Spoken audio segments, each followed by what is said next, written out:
Lionel's 1946 catalog has always really interested me because not only does it introduce a lot of really groundbreaking products, being the first Lionel postwar catalog, a lot of that stuff becoming legendary in later years, but it also has tons of really interesting and strange things that were only really shown in this catalog, and a lot of stuff you might not have noticed. So what we're going to try to do in this video is go through the catalog, point out some of these hidden things that you might not have noticed before, and just kind of talk a little bit about these kind of weird things in the catalog.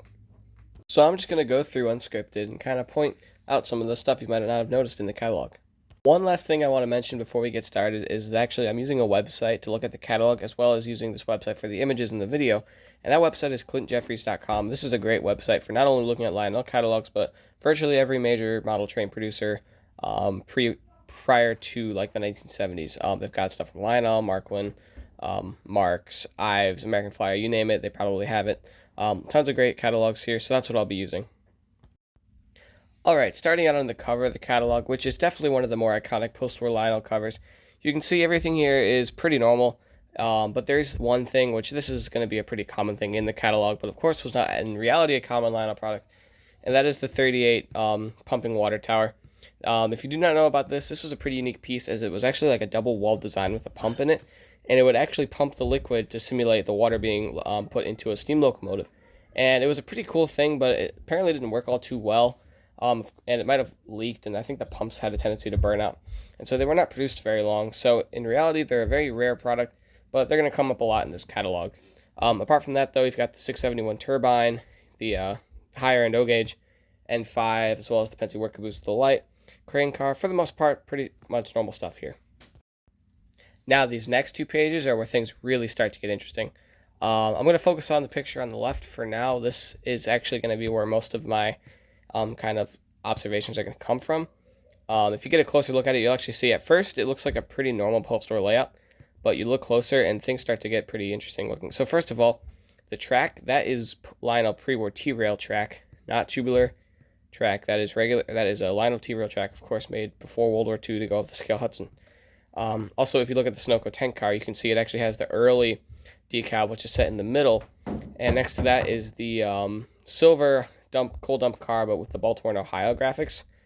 Now, in the middle track, I always thought that that was a 736 pulling the freight, but upon closer inspection, due to the kind of silver color of this pipe here, as well as some of the other outside details, I actually believe that this is a pre-war 226E, which would later become the 730 or 726.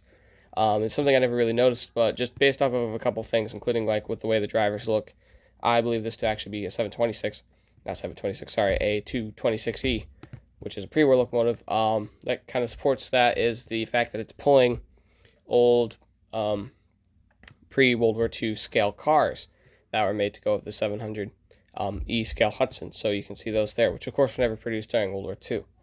On the track next to that, you can see another steam locomotive pulling the Irvington cars. That steam locomotive there is actually a 225E, which would later become the basis for the 2025 and 675 casting. You can tell because of the feed water heater sitting above the boiler. And those Irvington cars there, although they were produced during the post-war era, these versions actually have the pre-war trucks, you can notice by the really square boxy journals. So this to me seems like it might have been a pre-war display layout of some sort, but there is some post-war product on here, so this is probably a lot of early stuff with some prototype post-war items on it. Something I've just noticed recently that I thought was pretty interesting. Now the next page over, the image on the right, this has a little bit more of a traditional post-war layout. As you can see, it's using the regular tubular track, and for the most part, most of the products on there are pretty normal. There is a couple things I want to point out. First of all, there's that 38 water tower again, but that's going to come up a lot, so I won't mention it every time. Now, if you actually look, coupled right behind the engine, which I believe is kind of hard to tell, but I believe that's a turbine. That is an orange Baby Ruth boxcar. That was never produced in that way, that I believe. So that there is a pretty unique piece. And if you look off in the rear track off to the left, there's a pretty interesting looking Sunoco tank car. It kind of looks like a hybrid between the version that was produced most commonly as well as maybe an earlier prototype. So that looks pretty interesting to me. But for the most part, everything else in the picture looks pretty normal. Moving on to the next page, we get our introduction of the electronics set, which again has a pretty normal look. That coal dump car being the silver version with those B&O graphics, which Was never produced in that way, that I believe. But again, that's going to be something that shows up a lot, so we're not going to point it out every time. But there it is there. And on the page next to that, it shows a number of pieces of rolling stock. As you can see, again, there's that B&O car. But for the most part, again, this looks pretty normal. There is, I believe, that pretty rare Pennsylvania merchandise car. That was a piece only made, I believe, in 1946.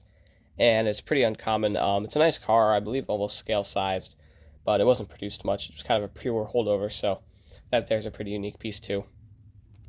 Another thing I've noticed is looking close in the top right corner of the page, you can see the flipped over underside of the caboose, which shows kind of that original flying shoe pickup system.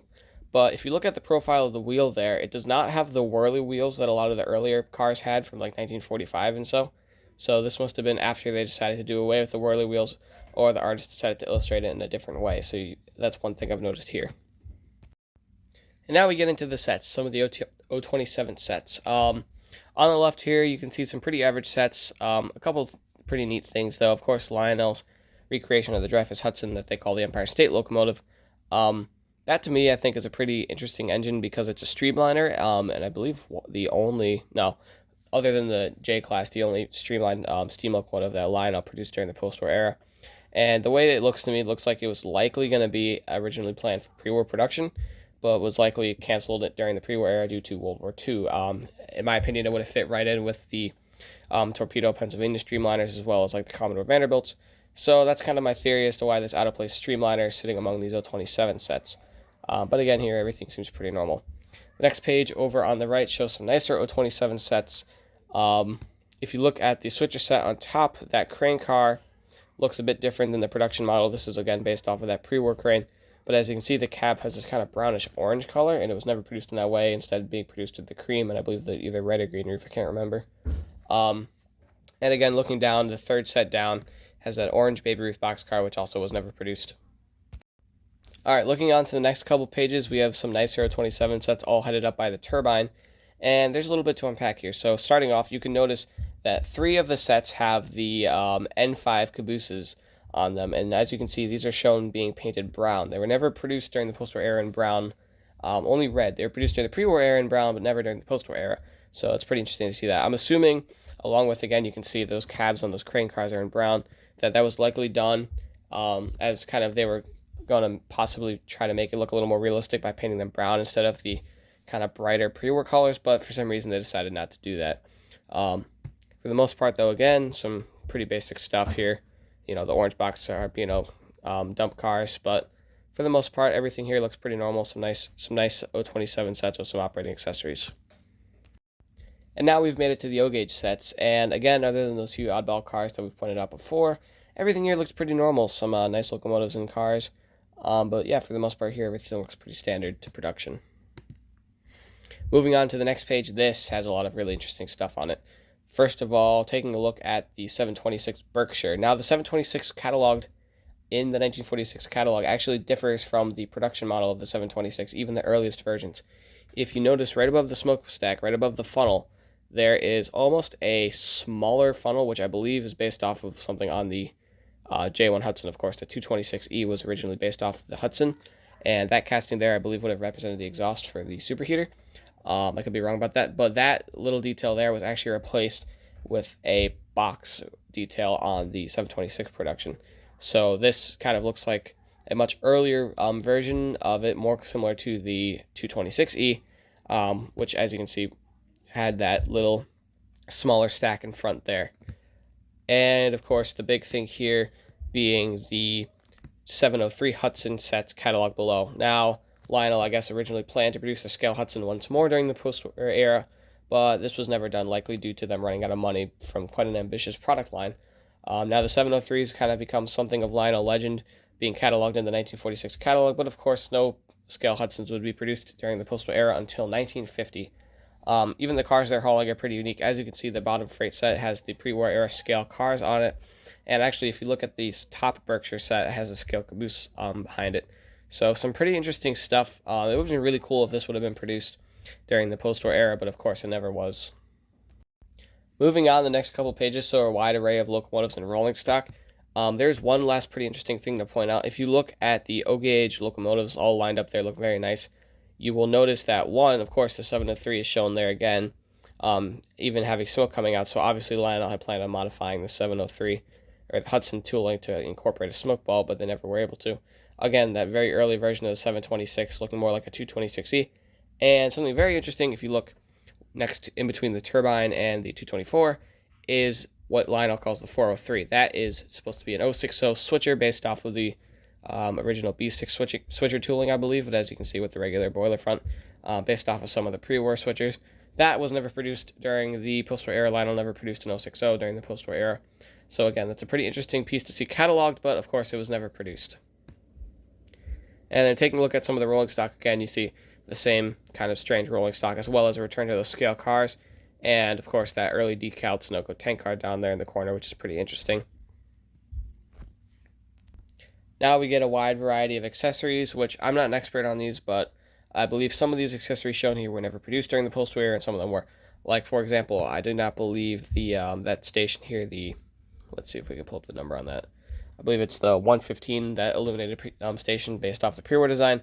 I don't believe that was ever produced during the post-war era. A lot of these were pre-war designs. That I don't believe was produced, and I could be wrong about this, but the, let's see here. The 137 illuminated station, I don't believe that was also produced during the post-war era.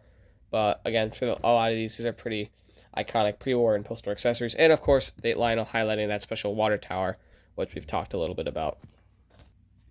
And now we come to some track pieces. It's pretty basic.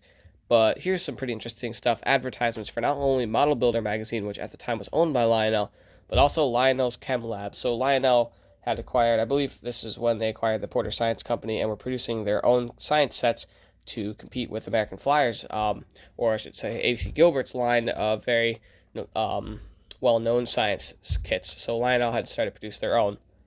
So that's pretty interesting. They're not something that's super uncommon. They're not nearly as common as the Gilbert kits, but they're a pretty interesting piece of Lionel history.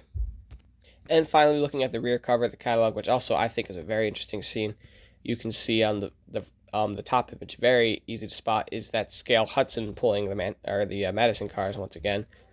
Pretty interesting to see. And I think this is probably the same layout from that first image because it's using T-rail track. You can see some pre-war accessories in the background too, which is pretty neat, as well as the pre-war B6 switcher Pennsylvania type with that Pennsylvania smoke box on it, which is pretty cool. Pushing a couple Sunoco one-dome tank cars, including the black version as well as the matte gray version, both pretty rare pieces. Looking at the bottom left, you can see a little scene with some unloading Pennsylvania cars. Looks pretty nice. And of course, bottom right, you can see, I believe that's probably the scale Hudson running towards the operating lift bridge. So that's about it for the catalog. There's definitely some pretty interesting stuff in there, some stuff that I didn't notice until recently, and some stuff I'm sure you didn't notice, but I'm also sure that there's some stuff I missed. So if there's anything interesting in here that you noticed that you want to point out, feel free to comment about it. And if you enjoyed hearing about all the hidden little secrets in this catalog, please give the video a like and subscribe to my channel if you want to see more stuff like this. Thanks.